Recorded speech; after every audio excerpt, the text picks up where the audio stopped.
religion and science are completely separate from each other. Why do you think a lot of people may be surprised to hear that the two can actually meet? Well, I think there's been a popular cultural trope since the late 19th century that science and religion are at war, or science and religion are in conflict. And this was the direct consequence of some late 19th century historical revisionism that was accomplished by some very prominent authors, and that was advanced by some very prominent authors.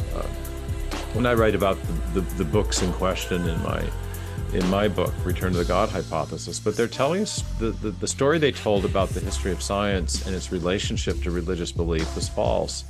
And most prominent historians of science today know that. If you go back to the period known as the Scientific Revolution, roughly 1500 to 1750, maybe stretching back even a couple centuries before, where the foundations of science were laid in the late medieval universities, what you see is that science and religion not only coexisted in a happy sort of symbiosis, but rather that science arose in a Judeo-Christian milieu for specifically Judeo-Christian and even biblical reasons. There's a fantastic book called For the Glory of God, published with Princeton University Press by the late historian of science, Rodney Stark, in which he explains that the motivation for studying the natural world during the period of the scientific religion, the scientific revolution, was religious.